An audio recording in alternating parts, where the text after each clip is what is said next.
नमस्ते बच्चों, आज हम शिक्षा निदेशालय के क्लास 10th की वर्कशीट 11 करेंगे। वर्कशीट का जो टॉपिक है वो है दो चर वाले रैखिक समीकरण युग्म हल करने की बीजीय विधियाँ। इनमें से एक विधि हम इससे पहले वाली वर्कशीट में कर चुके हैं, जो थी प्रतिस्थापन विधि, substitution method, pair of linear equations को सॉल्व करने का। आज दूसरा मेथड करेंगे जो है विलोपन विधि, एलिमिनेशन मेथड।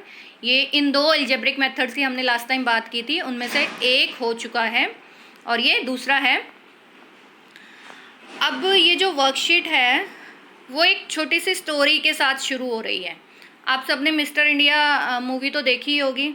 उसमें क्या होता है, जो अनिल कपूर है जो मिस्टर इंडिया का रोल कर रहा है, उसके पास एक गैजेट होता है, एक वॉच होती है, जिसकी हेल्प से वो क्या हो जाता है, गायब हो सकता है।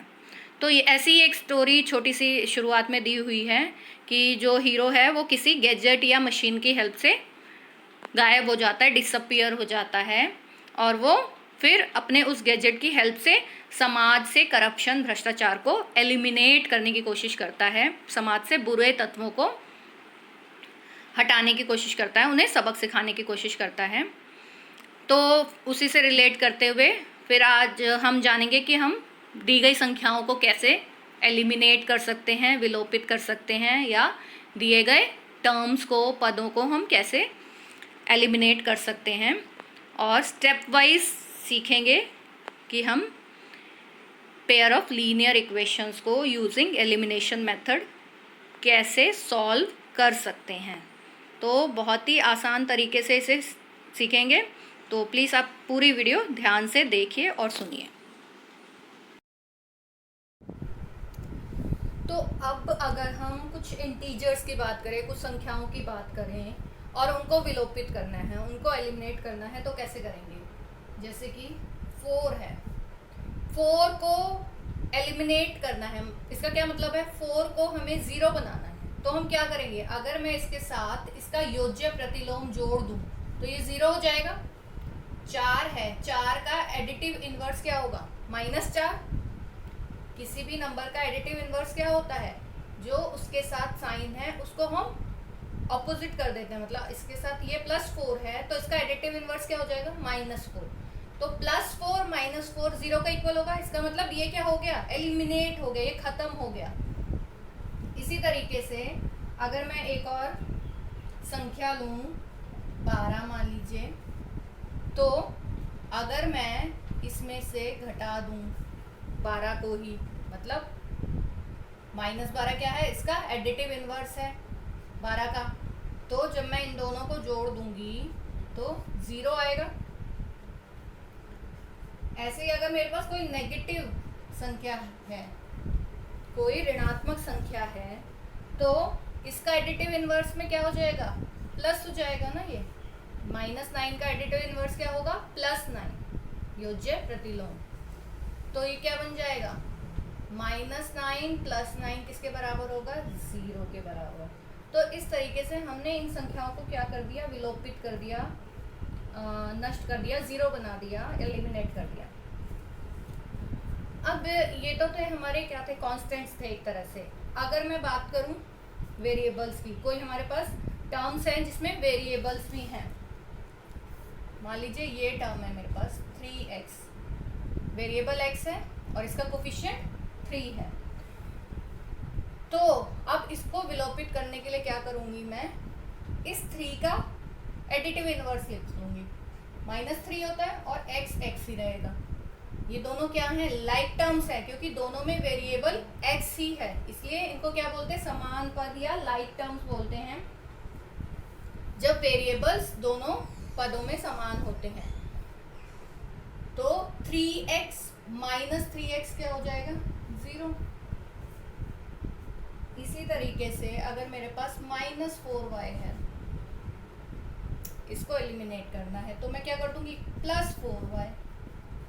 बस इसके साथ जो चिन्ह है उसको मुझे उल्टा करना है, प्लस है तो माइनस हो जाएगा, माइनस है तो प्लस हो जाएगा। और जब एक ही पद होता है, पद समान है लेकिन साइन ऑपोजिट है, साइन उल्टे हैं, तो वो 0 हो जाता है।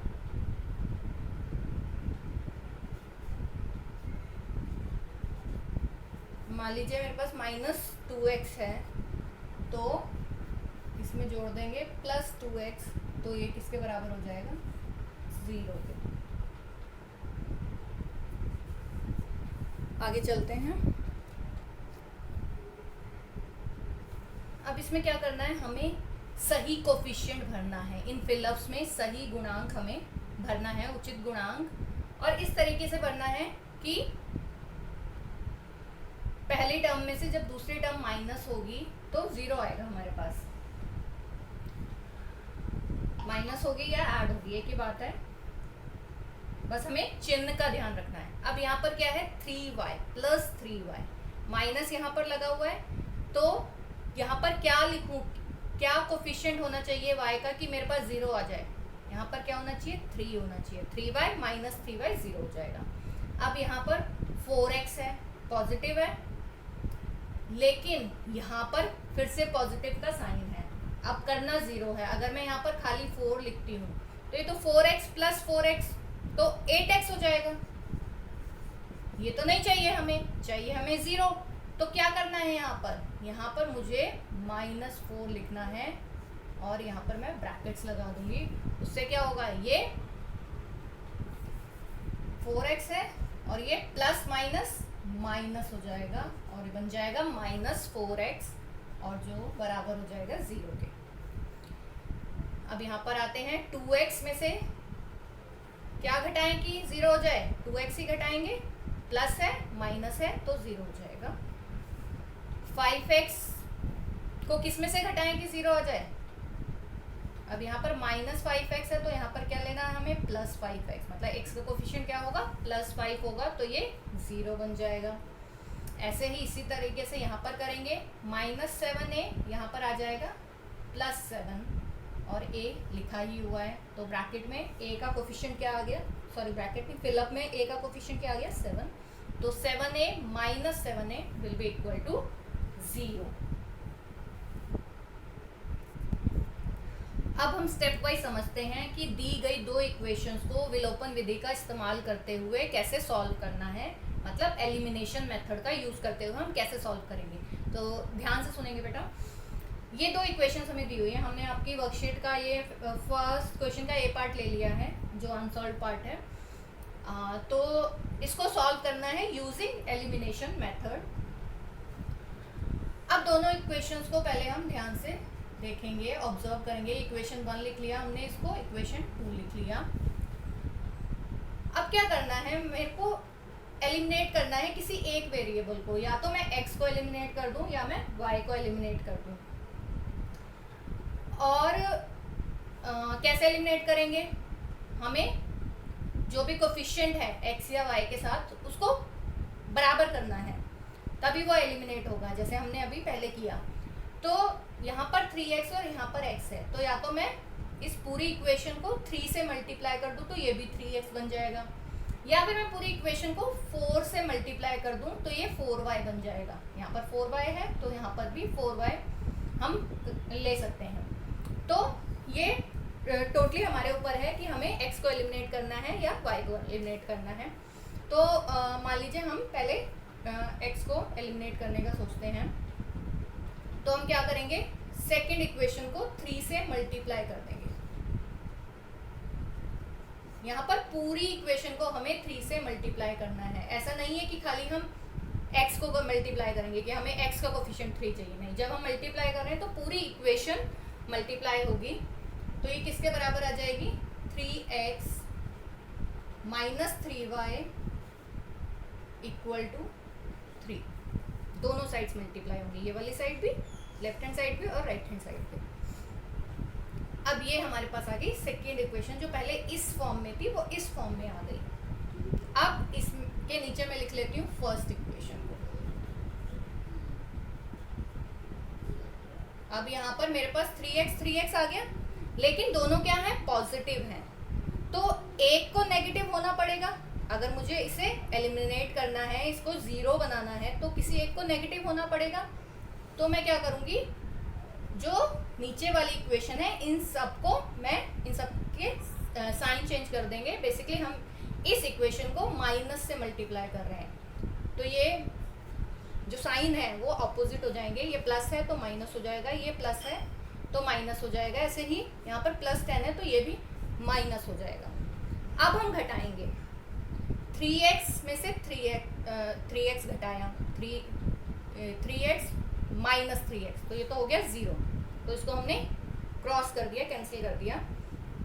अब यहाँ पर देखिए -3y -4y बचा हमारे पास, तो ये हो गया -7y, और यहाँ पर है 3 -10, तो ये हो गया -7, तो यहाँ से y की वैल्यू आ गई -7 अपॉन -7, ये यहाँ पर मल्टीप्लाई हो रहा है y के साथ, तो दूसरी साइड जाकर डिवाइड हो जाएगा, तो -7 से -7 कट गया, आंसर इज 1, y की वैल्यू आ गई 1।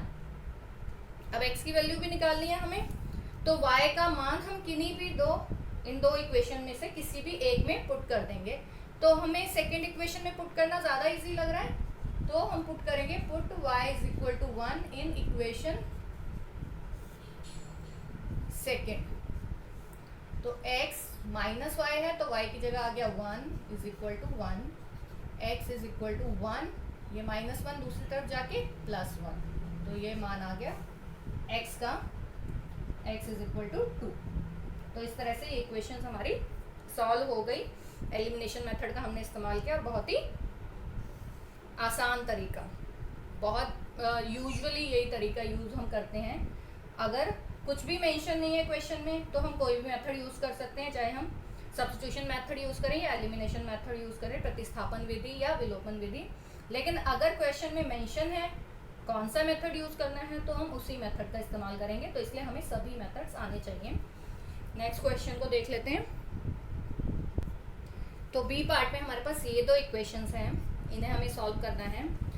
अब वही ये इक्वेशन 1, ये इक्वेशन 2, इक्वेशंस को ध्यान से हम देखेंगे।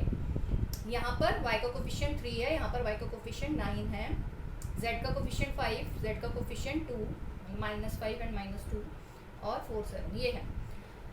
अब अगर आप नोटिस कर रहे होंगे तो जो 9 है वो 3 का मल्टीपल है, ठीक है। तो मैं अगर इस पूरी इक्वेशन को 3 से मल्टीप्लाई कर दूँ तो यहाँ पर भी मेरे पास क्या आ जाएगा, 9y आ जाएगा, दोनों टर्म्स सेम हो जाएंगी। तो मैं अब यहाँ पर फर्स्ट इक्वेशन को 3 से मल्टीप्लाई करूँगी, ठीक है। तो ये इक्वेशन क्या बन जाएगी, 3 3 ज़ा 9, 9y, 3 5 ज़ा 15, 15z, 3 4 ज़ा 12, ये आ गई हमारी अब फर्स्ट इक्वेशन का हमारा ये नया रूप आ गया।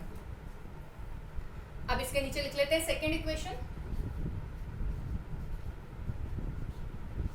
अब क्या करेंगे, पहली में से दूसरे को घटा देंगे, क्योंकि यहाँ पर साइन सेम है। अगर यहाँ पर ऑलरेडी माइनस लिखा होता तो हम दोनों इक्वेशंस को ऐड करते, तब हमें नीचे वाली इक्वेशन के साइन चेंज करने की ज़रूरत नहीं थी। तो ये प्लस है तो माइनस हो जाएगा, ये माइनस है तो प्लस हो जाएगा, और ये प्लस है तो माइनस हो जाएगा। 9y माइनस 9y 0 कैंसिल कर दिया, -15 + 2 -13z, 12 - 7 कितना हो जाएगा 5, ठीक है बेटा। तो z की वैल्यू आ गई 5 अपॉन -13, ये -13 दूसरी तरफ जाके भाग हो गया, तो ये हो गया -5 अपॉन 13। ये आई z की वैल्यू। अब निकालनी है y की वैल्यू, तो इन दोनों में से किसी में भी पुट कर देंगे हम z का मान। फर्स्ट में पुट कर लेते हैं,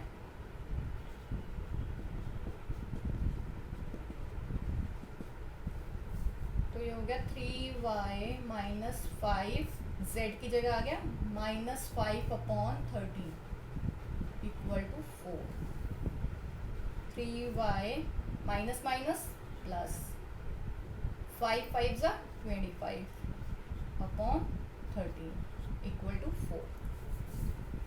3y को यहीं पे छोड़ देते हैं, ये हो जाएगा 4 माइनस, यहाँ पर प्लस है तो दूसरी साइड जाके -25 अपॉन 13। इसको सॉल्व कर लेते हैं, नीचे आएगा 13 4 ज़ा 52 -25, 52 में से 25 माइनस करते हैं 27/30। तो ये हमारी वैल्यूज़ आ गई, ये y और ये z। इस तरह से इन दोनों इक्वेशंस को हमने सॉल्व कर लिया using elimination method. Next question पे चलते हैं। अब क्वेश्चन नंबर 2 जो है उसमें ये एक स्टेटमेंट बेस्ड क्वेश्चन है। इसमें लिखा हुआ है जो मीना है वो बैंक से पैसे निकालने गई 2000 रुपये, कुल उसे 2000 रुपये निकालने थे। कैशियर ने उसे 50 रुपये के और 100 रुपये के नोट कैशियर से उसने मांगे, 50 रुपये के और 100 रुपये के नोट। तो उसे कुल 25 नोट मिले। मीना को 50 रुपये और 100 रुपये के कितने कितने नोट मिले, ये हमें बताना है। तो हम यहाँ पर पहले मान लेंगे, क्या मानेंगे कि ₹50 के नोटों की संख्या।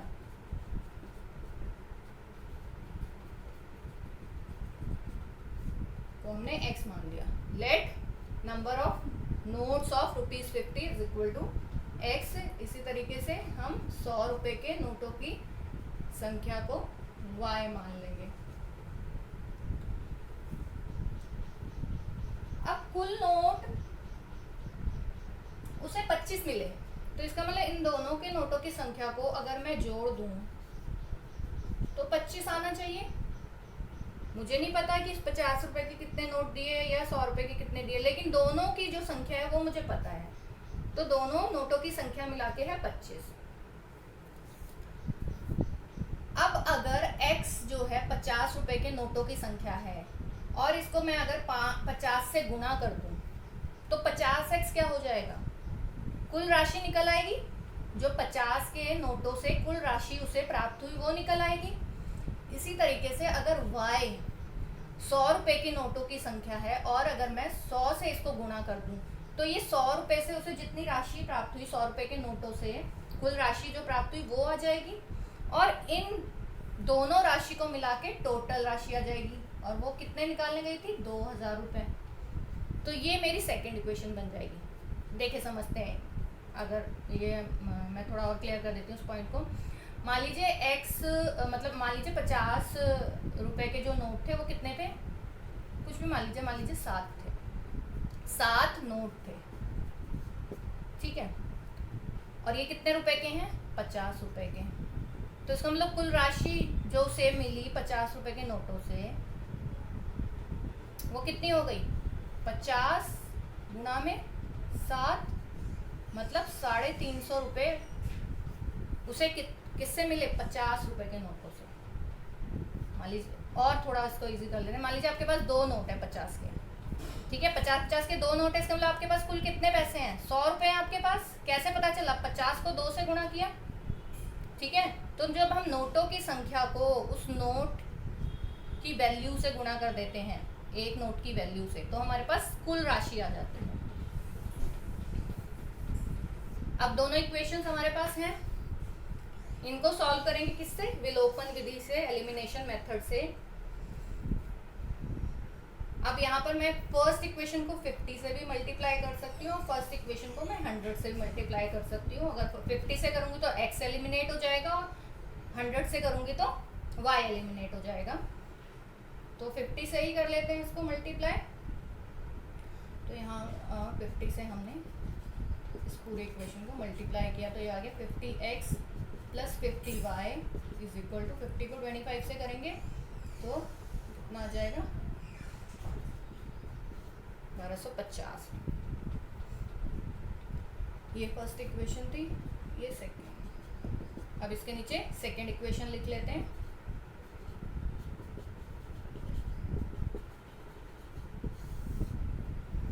घटाते हैं पहली इक्वेशन में से दूसरी को, ये तो हो गया कैंसिल आउट। प्लस 50 माइनस 100 तो ये हो गया माइनस 50y, और ये 1250 में से 2000 घटाने हैं, ये प्लस है ये माइनस है तो माइनस करेंगे तो ये आ जाएगा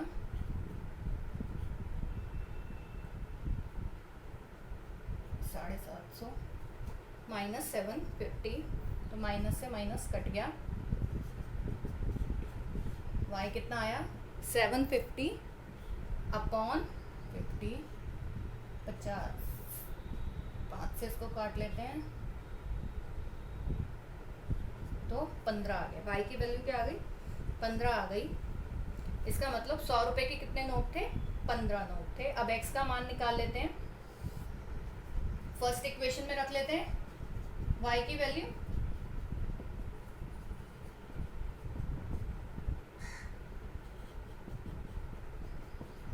यहाँ पर y है, y की जगह हमने 15 लिख दिया।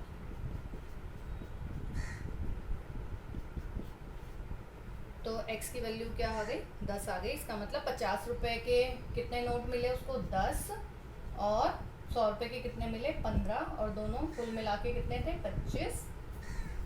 तो इस तरीके से हमने एलिमिनेशन मेथड का इस्तेमाल करते हुए इस क्वेश्चन को सॉल्व किया। तो आप बच्चे आप भी कर लीजिए, और भी आपकी जो भी एनसीईआरटी के क्वेश्चंस हैं या कोई भी आपके पास एक्स्ट्रा बुक है तो उससे और प्रैक्टिस कर डालिए इस मेथड की। तो मिलते हैं नेक्स्ट वीडियो के साथ, तब तक टेक केयर।